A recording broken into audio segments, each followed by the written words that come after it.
Welcome home. We are WNST, AM 1570, Towson, Baltimore. We're Baltimore positive and positively taking the Maryland Crab Cake Tour out on the road. I was over at Costas and Simonium the other day. We're going to go there for a cup of Super Bowl, but for the holidays, there's only one home. And for the holidays, I'll be in Dundalk with Gina Shock on the 18th. We're revving this thing up with the Maryland Lottery. Have Raven scratch-offs. I'm going to get me some candy cane scenteds. I got to throw a note to Roz. We're doing 5 shows. We thought we were doing 4. We've added Gertrude's on the 19th. Our friends at GBMC on board for the holidays. I'm trying to educate everyone when dad's home, granddad's home, Uncle Luke's home, that maybe give him the elbow and get your sister to side check you and say, hey, get your colonoscopy. So that's going to be my little message to everybody now that I've had the bejesus scared out of me. And then there's football, which has kept us entertained. I have this. This is the last piece of pumpkin pie I have in the whole joint, Luke. So I'm going to enjoy some pumpkin pie. But I sort of curiously left a dangler in our last segment about the Ravens and Lamar and Pittsburgh week and Aaron Rodgers and Mason Rudolph and wherever both of these franchises are and getting booed and fans are mad and they're pissed at the coaches and like all of that. Number one concern for the Ravens over the body over the next 5 weeks has got to be Lamar's health and his ability to play well, take care of the ball, deliver the Sure. ball, be an MVP caliber quarterback. I mean, that's what it takes to win a Super Bowl. Like, especially when you're 6-6, it can't just be slopping around and be okay and the running game okay. It has to be way better than what we've seen it be recently, and we're all believe Lamar's capable of that. So that part of it aside, if that goes well, what concerns you next, Luke Jones? The line of scrimmage on both sides of the ball. I mean, it's really no different than what we've been talking about with the offensive line all year and with the defensive line since Nnamdi Madubuike went on IR and we knew he was going to be out for the year. I mean, it's still that. It's still, and obviously that ties in with Lamar's health and Lamar's ability to be at his absolute best. And that's not to give Lamar a pass in that way. Lamar has to be better. There's no question about that. We haven't seen a good version of Lamar Jackson for a while now. We certainly haven't seen the MVP version of Lamar for a long while at this point in time. But how much of that is impacted by the play of the offensive line? It's huge. I mean, they have to be able to run block. They have to be able to pass protect. You need to do everything you can to not be in third and long. Not that any offense wants to be in third and long, but when you're a team that is not great when it comes to pass protection, you need to be in a position to not be in third and long. You want to be in third and manageable. You want to be in third and 5, third and 6. If you're much more than that, then it's, you're throwing and then the defense can pin its ears back. And then you're wondering if Falele is going to hold up and Voorhees is going to hold up or Emory Jones at left guard. And, we've seen Ronnie Stanley at times have his struggles this year. We've seen Rosengarten not have a great sophomore year after a promising rookie campaign. So it's still that. And on the flip side, as much as we had talked about the pass rush looking better over the last 3-4 games, the addition of Draymond Jones, Mike Green at time, before he tweaked his ankle a couple weeks ago, but he's had some better performances. We've seen Van Noy, we had seen Van Noy show up a little bit more than we had seen most of the season. Well, it was the thing about Oweh being gone and then Sure, Draymond Jones coming in and sure. immediately being Came out, noticed in a yeah, way, right? right. But on Thursday night, that took a step back. I feel like they got some pressure on Burrow early, and then that went away. And obviously, he gets the ball out quickly, right? So, but that's what it really comes back to for me. If we're looking at this team, not just in terms of what it's going to take to make the playoffs, right? Because we know this is a bad division. We know Pittsburgh's not good either. We know they certainly have their deficiencies. But if we're looking at this in the big picture, getting to January and what's most going to derail their ability to make a long run, yes, Lamar's number one in terms of his health and in terms of Lamar just needing to be better. But And that's everyone's. If that's not your number one, then you're wrong. Right? I mean, like that's just. I mean, I hate to be so flippant about it, but that's it's a captain obvious thing. You need your quarterback to be right, and clearly he hasn't been right. But beyond that, yeah, it's tough for me to look at this offensive line. It's tough for me to look at this defensive line and feel confident that they're going to put together 3 or 4 games in a row to get to a Super Bowl, right? And have any chance of winning it. I mean, frankly, I mean, you just kind of look at the state of the NFC versus the AFC right now. I mean, I think the NFC has, I think the Rams are great. Sunday's result aside, I think Seattle is really good. Concerns about Sam Darnold aside, right? Knowing his history, like it's hilarious. Even the very best teams in either conference, other than the Rams, I feel like there's a yeah, but. I mean, I just feel that way about everyone. But Well, that when do you said, believe in a quarterback? I mean, Hurts went and won the Super Bowl, right? So, like, when do you believe in a quarterback, or when do you stop believing in a quarterback, Burrow, Mahomes, because of the cast around them? yeah, Herbert, same thing, who's going to have a hand surgery now, right? Or believing in Bo Nix, or believing in Drake May, or believing in Daniel Jones, or believing in Trevor Lawrence, right? Who had all the pedigree in the world, like Stafford, like Goff, right? Until they actually, like Darnold, who was a lottery pick. These guys who were lottery picks, we always forget. Lamar wasn't. I never forget that Brock Purdy wasn't. And when he was dancing in Cleveland, it was very clear that, he danced like a guy that did not have first round money, for sure. But I would say for the pedigree of quarterback and thinking about it as though Lamar, Josh Allen, Patrick Mahomes, Matt Stafford. I'll give you Matt Stafford. He now is going in the hall. He's going all friggin' Hall of Fame. So what and certainly based on the way and Aaron Rodgers, who's going to the Hall of Fame, right, in a different way. I, I don't know what to say about any of these guys because warts on the older guys, for sure. Warts on the best players because of their cast, absolutely. Warts on, well, they're not even warts. They're not even like pimples. I mean, I don't know what to make of Drake May or any of, like, I've never seen them play a game in January. I've never seen them go hotsy totsy 13-4, 14-3, and be a 1 seed, sit and file their nails for a week, and then come back and have the foghorn blow in New England and have Lamar Jackson show up, and Derrick Henry, or have, I don't know, pick your poison, Patrick Mahomes, Josh Allen. Somebody's going to show up there and they're going to have to put big boy panties on and play like Mike Vrabel wants them to play. I'm not convinced of them, or certainly not Denver after taking Marcus Mariota to the distance and almost losing by an inch it, right? So I look at all of this as a wide open tournament, and it makes for a really fun conversation in regard to who's better, who's best, because the Rams got their ass kicked and you called them a great team. oh, I mean, I don't know if I'd say they got their butts kicked, but they lost. Sure, they lost. But at the same time, what's the threshold here? I mean, like 2007 undefeated Patriots, right? I mean, But I don't know what the threshold is when Carolina's good enough to win a game. Like when the Miami Dolphins came up and bloody a nose. Like in any given week, we thought the Bears was like a kickover game, and now I haven't even mentioned Caleb Williams. I mean, I haven't mentioned the Bears, and they're the toast of the world right now, right there. I don't know where the money is in Vegas, by the way.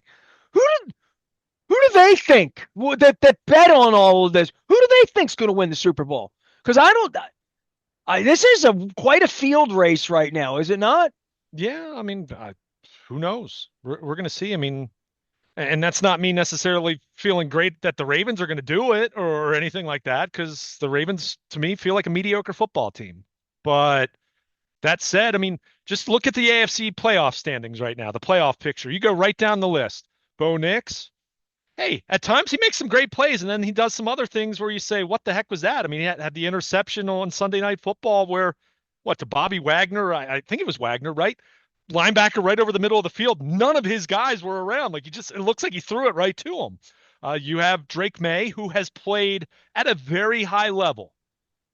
Honestly, right now, if you're asking me to size it up as it stands right now, with Kansas City out and Buffalo being the 7 seed and having their issues, and kind of going down the list of these other teams that don't have the, premier MVP level quarterback, at least yet, even though Drake May's got a chance to be MVP, I suppose, even though I still think it's Stafford's award to lose at this point in time.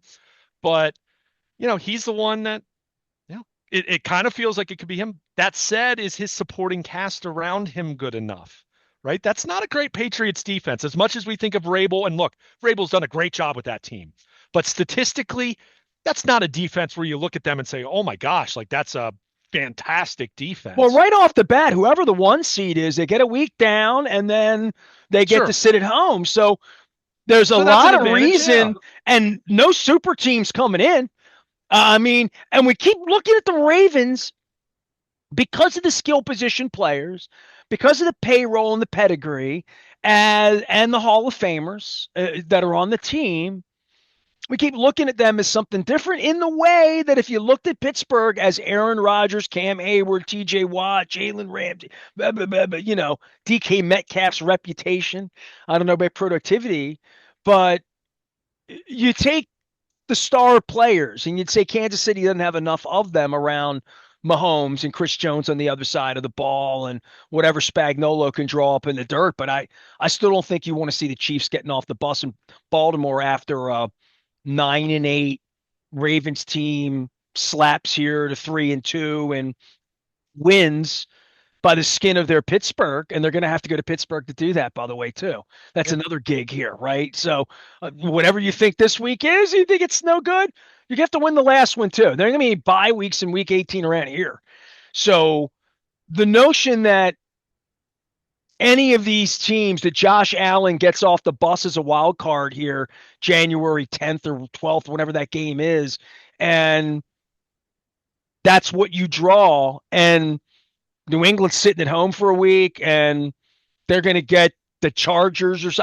I'm making that up, but they're going to have a much different path. I mean, whoever that 1 seed is, Denver, Chicago, New England, there's going to be a lot of reasons to like a team that's won 13 or 14 games, right? Just in general, right? I mean, for me, it's not even that they won 13 or 14 games. It's that they don't have to play in the first round. There's one you have one fewer, that your path is shorter. I mean, it's just that simple. Think about it. And it's a math problem, right? Think about whatever your odds are to win any game when you eliminate a game. And basically, what a first round bye really means is, congratulations, there's your wild card round win. That's what it means. That's really what it means. Yes, their home field advantage and a week to rest and all that, but you are not put in peril for a 60-minute football game with a ball that is not perfectly round, that bounces in weird ways, and weird things happen. We saw not to mention injuries. Sure. So that's always been the biggest advantage. It's not home field advantage. It's not your crowd. Yes, those things help, but it's always been that you don't have to play that extra game.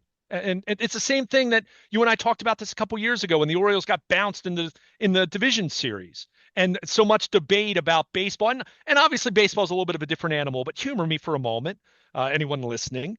The idea is you don't have to subject yourself to a best of 3 where you have a bad 24 hours literally and can be done, whether you're playing home or away in that scenario. So you'll always take the bye. You'll always take the trip to the next round, regardless of what that means, or momentum, or all these different things that talking heads talk about. That doesn't mean it doesn't exist, but in many cases we overstate and overrate those kind of things.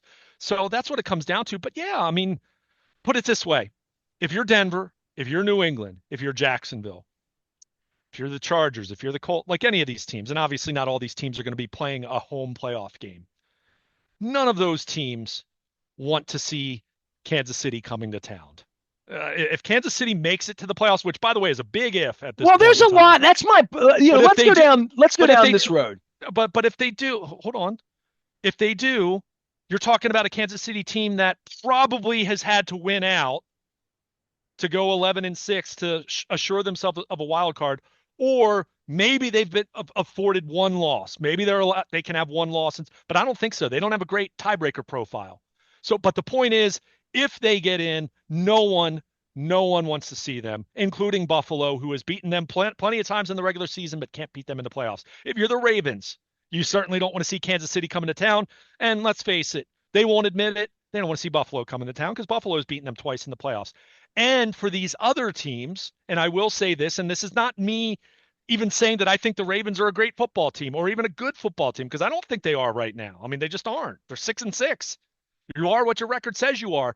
But those teams, those upstarts, are very nervous of the idea of Lamar Jackson coming in to their building, just knowing what he is capable of. Whether he's doing that right now or not is not the point. It's what he's capable of. And yes, you know, the skeptics will say, well, the Ravens aren't the same team in January. And I get that. But I'm talking about a collection of teams that don't even have the January failures. They have nothing in January because they haven't been there. So yeah, that's kind of what the pecking order still looks like. And of course, you know, if you want to throw the miraculous scenario of Joe Burrow, but I mean, obviously, if the Bengals make it, that means the Ravens aren't, right? So then it becomes a moot point as far as Lamar. But yeah, these other teams, I mean, look, could this be Drake May? Could Drake May be Tom Brady in his second year and they win the Super Bowl? Or at least get to the Super Bowl? Sure, why not? I mean, I'm gonna give you a whole bunch of sure why not in the AFC right now, especially if you're talking about Kansas City not making it.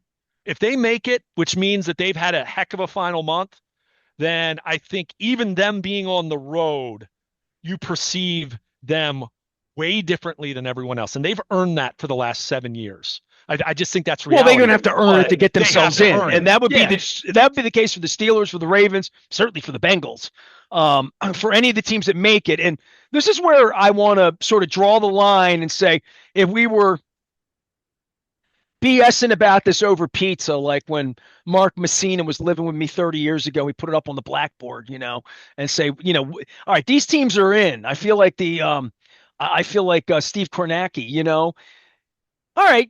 Denver, New England, you know, they're in. Some combination of Indianapolis, the Texans, or Jacksonville. Somebody will emerge there as a division champion.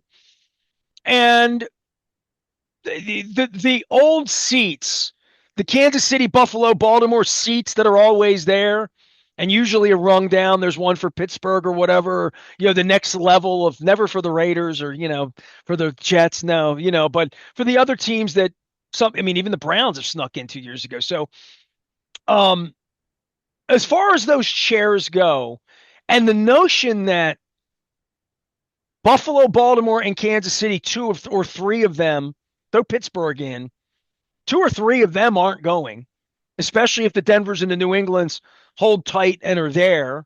Kind of thought the Colts were going to be that, but you know, that remains to be seen. A lot of football left, 5 weeks left for all these teams to say who's looking good right now. The Bears, the Bengals, you know, who could be a team that can win 4 out of 5 because they have the best quarterback in the league. I don't want to say that about Joe Burrow, but I'll take him.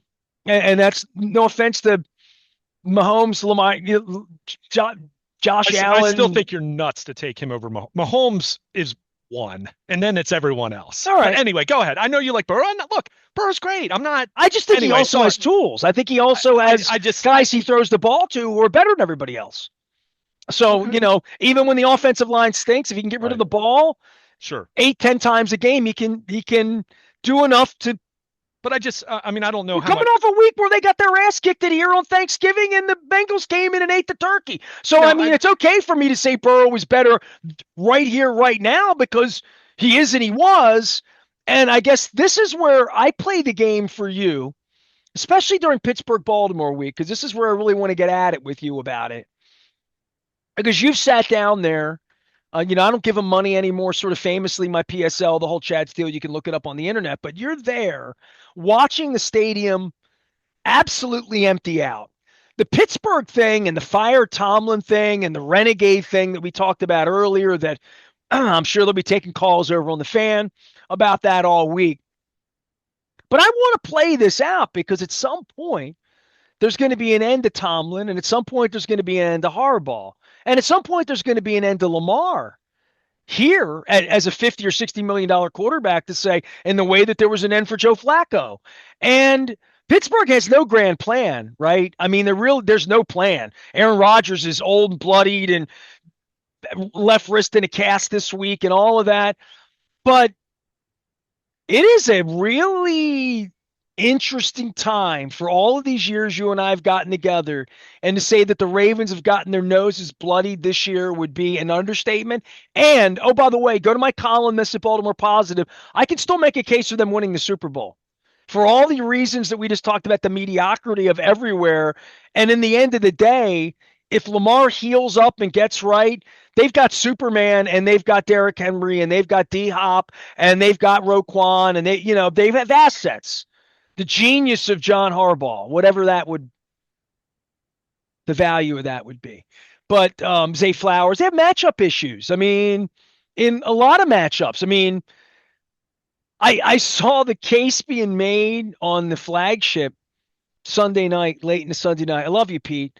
But that if Zay Flowers doesn't get the push and Isaiah Likely in the end zone, the Ravens win the game going away. And we're not even talking about Joe Burrow this week being anything, or we're not talking about Lamar stinking because he hit Isaiah Likely on a touchdown pass that got taken away from him, and Zay Flowers a touch they taken away from him.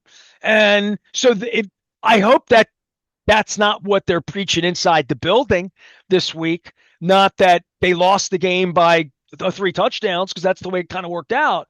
But there is a case to be made here that for whatever team here doesn't make the playoffs, and by the way, you just say Kansas City's not making the playoffs, right? Or No, no, but like as it goes, right? But the odds are very much against them. As it goes, the more Jacksonville stacks wins, they get to get in.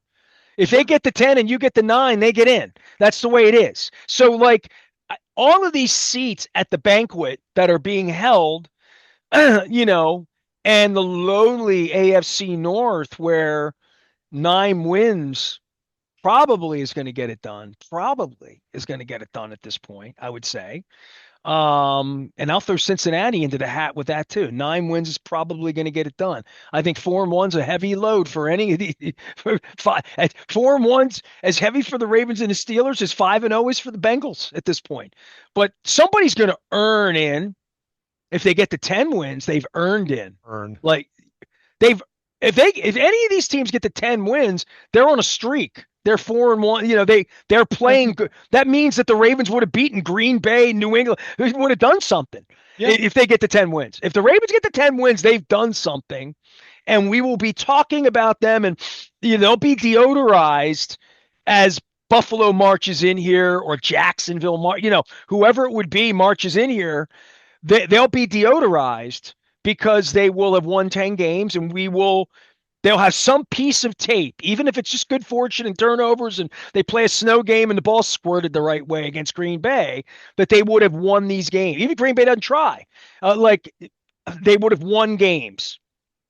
That's something that even last week when they won 5 in a row, 3 in a row, we were like, yeah,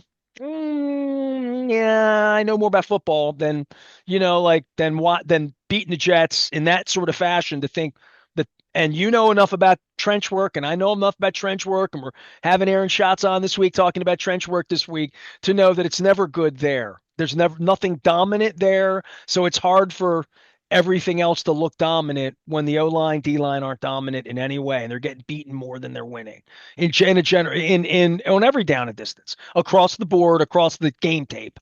That being said, somebody's getting their feelings hurt. There's going to be some shakeup. I mean, fans screaming to fire the coach and walking out. And here, I mean, the owners watched. They played 5 home games, right? I mean, and 3 of them have been absolute empty out. And I heard the president of the team speak. I paid $100 for this wisdom, so I want to share it. Sashi. When asked what the concerns and the number one complaint about the Ravens, this is a days when people paid money to be here. Sports Business Journal. He talked about traffic getting home, that everyone's concerned about getting home after the game. And I'm thinking to myself, and I'm watching Sunday Night Football, and they're playing ads, buy tickets, plenty of tickets available. Come see your Ravens. I'm thinking to myself, civic temperature ain't great. Certainly ain't going to be great here at Baltimore Positive for me and how I've been treated, my family, people I know, the Justin Tucker thing that tugged me the wrong way. Sorry. Um, but I would just say for these franchise booing Renegade, dude, right? And this is not all right. This is me being a dick. I'm going to be a dick for a minute. This Barstool crowd that and the gambling crowd and the tailgate, I'm going to be drunk crowd and all of my 50 something friends who were the good fans who built my radio station and came to the barn for autographs and were into the team, into the game, into the civic thing of that stands for Baltimore and I love it and all that. I don't know where the Gen Next thing is with their participation and women in flag football and gambling and just things that did not exist 30 years ago in my generation. What compels people to come to the stadium, cheer hard, spend a lot of money, not yell, fire the coach, not be prompted week after week after week on the scoreboard as to when to be loud and when not to be loud and what time they want to get home and when they're on their phones and all of that. Like the experiential part that the owners want. I mean, I saw there was a video going around this week, incidentally, about a couple of kids in the front row at the Ravens where they now have televisions apparently. It looks like a gambling console in Vegas, like a down on the field where the band used to be. I haven't been in the state. Chad hasn't given me the tour, neither is Sashi, by the way. Maybe the traffic was too bad getting out. I don't know. But I saw that they have like these televisions and people were watching like cartoons down there instead of like watching the game. And I'm thinking to myself, for these franchises, Baltimore and Pittsburgh, I'm talking Bradshaw, Unitas, Flacco, Jerome Bettis, like Roethlisberger, all of it, not making the playoffs is going to be a real problem. You know what I mean? Like it's going to be a problem in regard to coaching, in regard to what the hell's happening here, especially in Pittsburgh, where like there looks like there's no plan on the quarterback thing there at all, right? And here, the plan on the quarterback thing is, well, what's his cap number? 70 something, what is it, 70? I think it's like 70. I mean, they have to do an extension. Yeah, I mean, they're gonna have to do an like, extension. and it gets expensive. And do you believe or do you not believe? Where are we? All of that. And I'm not saying they're not going to believe in Lamar, but do they believe in John? Do they believe in Ronnie Stanley? Do they believe in Marlon Humphrey? I mean, probably not, right? But where they are as a franchise in picking up the pieces, if somehow the Ravens go 2-3 and don't make the playoffs, or the Bengals somehow catch fire and beat them again next week, and then we go into Christmas where the Ravens have New England, Green Bay, Pittsburgh, and to your point, they better beat the Steelers this week, dude. Like it's huge, but if they beat the Steelers, might be the end for Tomlin, might be an earthquake in that franchise, given the age of some of their veteran guys as well. So there's tectonic plates shifting this week during this game, and they're going to see each other with all the stones on the line 5 weeks from now and be more bloodied, more beaten up, more tired, more atrophied. I know one thing, both of these teams will have less players on the field when they get together the first week of January, because it's that time of year. For all the things I've said, there's huge stakes for the franchises when really bad things happen, like this team that's supposed to go to the Super Bowl that doesn't make the playoffs, or Mike Tomlin in year 17 when they're booing Renegade That's what's at stake for his football team and for Aaron Rodgers' career at the end of his career. That's what's at stake for those cats over the next 5 weeks, man. Big game this week. Sure, sure. I mean, especially for Pittsburgh. I mean, they haven't even won a playoff game in almost a decade now. I mean, what, 2016 was the last You time? say especially for Pittsburgh, but if the stadium empties out and they're sick and the Ravens are six Oh, and seven, whoo, big game for the Ravens too. Like I'm just saying, it would really be a record. I didn't say it wasn't a big game for the Ravens. I'm saying especially for Pittsburgh, who's done. I mean, yes, the Ravens have a lack of January success. They have zero January success over the last 9 years. I mean, they haven't gotten to an AFC title game, at least, like the Ravens did a couple years ago. And that's not to say the Ravens are like, I'm okay with their lack of January success. Point is, I think it's a little more extreme on the Pittsburgh side with that. That said, yeah, I think for me, and look, a lot of the off the field stuff, you're talking about ownership, you're talking about front office, you're talking about business, you're talking about a lot beyond just what's on the field. But strictly in terms of what's on the field, after the way both of these teams played in week 13, man, what is under the hood? What is between the ears right now? Now, the Ravens, look, I don't want to overreact to the fact that, yeah, they've won 5 of their last 6. Understanding it also hasn't been a murderer's row of opponents, right?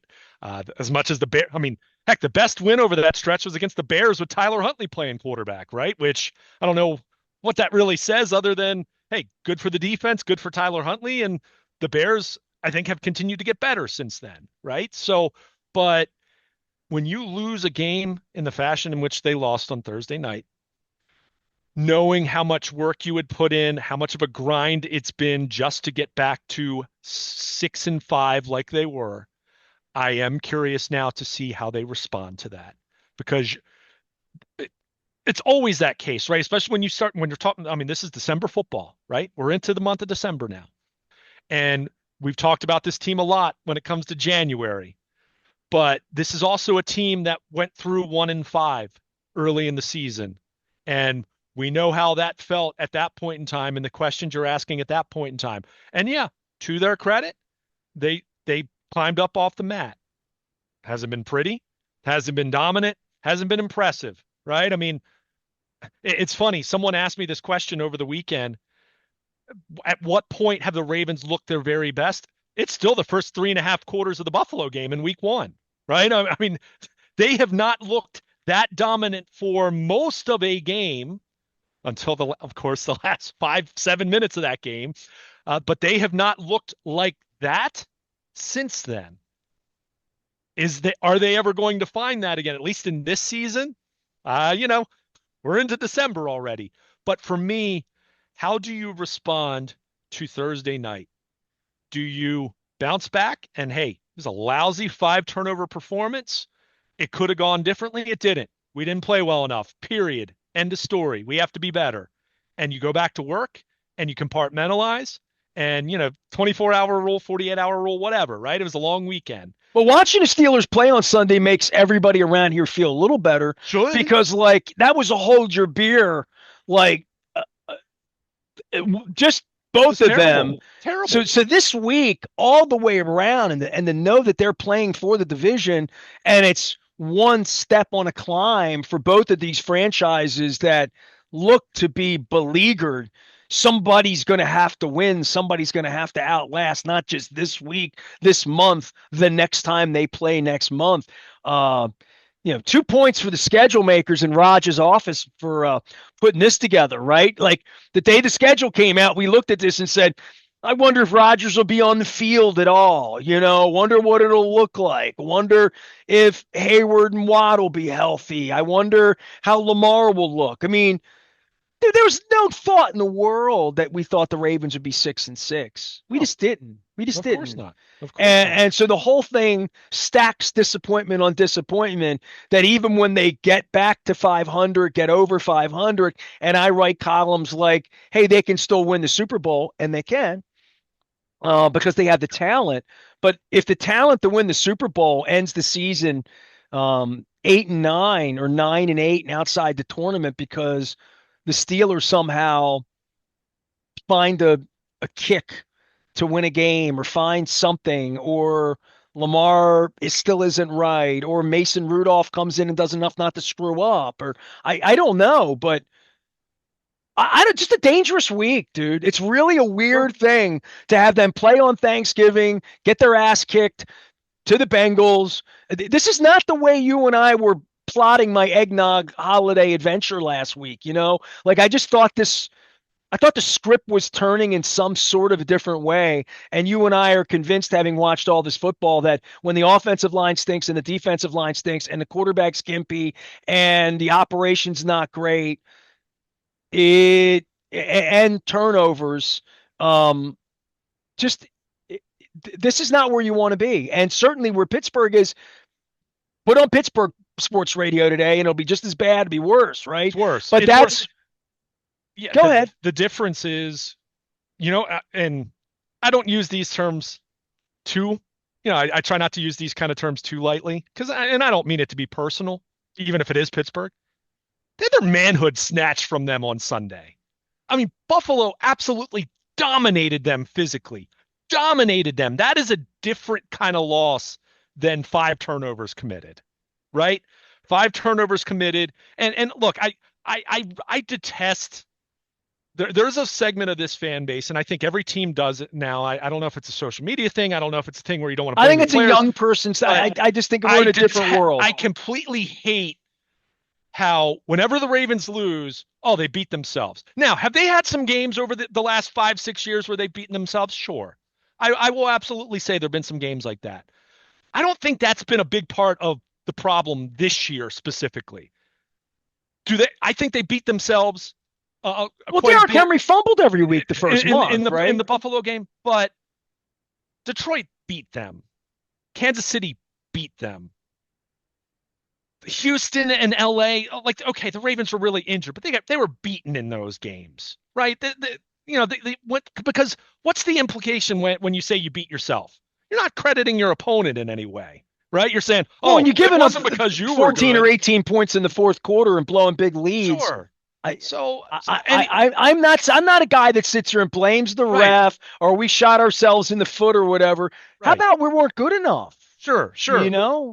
But the Ravens were not good enough on Thursday night. But if you're asking me which one is more difficult to turn the page from, committing 5 turnovers or having 2 touchdowns kind of right at the goal line from Isaiah Likely and Flowers that would have made the game smell a whole lot better. Right? It's funny. It would have changed the game. I still say that the Flowers offensive pass interference. Look, do I think that ended up being really ticky-tack? Yeah. But I would also say when I watched that in real time from the press box, I thought, that's offensive pass interference. When you put your arm up like that and you're on the outside and the referee and the official's right there, they're going to call it. I mean, it wasn't smart. And by the way, and I even looked at this because I rewatched the game and everything. The difference there compared to when Jamar Chase caught the deep ball, go back and look at that. He got a nudge on Marlon Humphrey. It was one of those veteran savvy kind of plays that I actually think he gained way more of an advantage doing that than what Flowers did on the long touchdown. I think Hopkins almost on every play. Hopkins is a magician. But the point is with that, as a tactician, that was an error by Zay Flowers because you're going to it certainly looked like you in real time. It absolutely looked like you pushed off. But that's not even Zay Flowers' game, right? That long ball thing. I mean, he's more crafty around. But I'm just saying part of that is him not being able to win battles physically. It's not his game in the air in that way to hand check. He didn't need to do it. Biggest part of it. Didn't need to 100%. Do it though. I mean, he's got the speed, right? I mean, he doesn't really need to be physical in that situation. Just concentrate on the ball, dude. Just watch the ball. So anyway, to go back to the greater point here, talking about the Ravens and the Steelers, I think it should. I emphasize should because hey, I thought they should have won on Thursday night going into the game. I picked them to win, right? So who knows? All bets are off at this point. But if you're asking me which is easier to recover or which should be easier to move past, it should be the 5 turnover game compared to the mental and physical beating that the Bills gave Pittsburgh in their home stadium on Sunday, knowing that the Bills were, I mean, think about this. The Bills were playing without Ronnie Stanley and Roger Rosengarten. I mean, that's what we're talking about here. Like they played without their two tackles and they still ran the heck out of the football against the Steelers, knowing that Buffalo wanted to do that and they still couldn't stop it. That is as taxing mentally as I think any kind of loss you can have, other than if you lose your starting quarterback, lose three other other than injuries, right? Which clearly make take a massive toll if you're losing some of your best players. So that's where I question both these teams right now. What's under the hood? What's in between the ears? Where's your manhood right now? And again, I'm talking in football context, right? I mean, so it's going to be interesting to see how these teams bounce back, if they bounce back. I mean, Pittsburgh, we talked about this late last year and we saw it firsthand with the Ravens beating them twice. I don't say this lightly, but I think we both know, and a lot of people looked at how the Steelers played late in the season last year. They kind of quit. If they weren't the Steelers, if that wasn't Mike Tomlin, if it was just a faceless, nameless opponent, and you just watched how they played, they look like a team that kind of quit. They lost their mojo completely at the end of the year last year. And some of that is just, hey, the Ravens were better than them. They lost to Kansas City on Christmas. Kansas City's better than them, right? But Well, I can't imagine the Ravens going up to Pittsburgh finishing the year 1-4, and the Ravens beating their ass in January and booing Renegade. I mean, the Ravens have a chance to dance on their grave 5 weeks from now, and their bumblebee outfits and so. That's what I'm saying. And the Steelers have the ability to do that to the Ravens as well. Sure. That if this week goes the wrong way for the Ravens, and then the Ravens have to go see Joe Burrow, they have to see Drake May, they have to get on a plane and go to Green Bay in the dead of winter, Christmas week, and then they got to go to Pittsburgh. And they got to win. They lose this week. They got to win kind of all of them, sort of, kind of. We're getting there, especially if Cincinnati starts to win a little bit. And who knows, right? I know they have a quarterback in a while. I know they just won. I don't need to make a case for Cincinnati anymore, that there might be a different team than they were a month ago. In the same way that the Ravens are a different team than they were a month. All these teams. I mean, you talk about Pittsburgh losing their mojo, or Buffalo trying to find it in their running game. I mean, Buffalo put the ball on the ground and in a strange fumble, and then he still came back and ran it up there. Just dust it off and said, "Give me the ball." Kind of Earl Campbellish for me, but I would just say for these franchises, I just want to start that fire of the tectonic plates of saying, and here you go. I'll leave you on this, Luke, because we'll have all week. We're going to talk more about this all week. Yeah. It's Pittsburgh week. What are we going to do? Talk about Oriole trade? Yeah, maybe we will. Maybe we'll talk about Oriole trades, Oriole signings.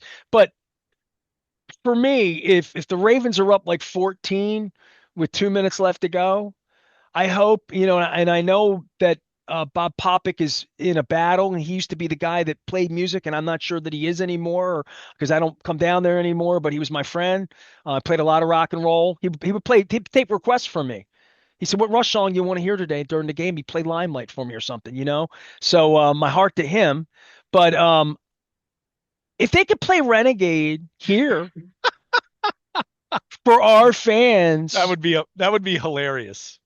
Like, Man, and for me, you just laughed out loud in that heinous sort of I hear David Modell. I just like David would love that. So if you want to honor David, you want to honor me, who's been, sequestered. I'm sequestered, Nestor. Been a bad boy. Yeah, I just think it's a good idea. What do you think?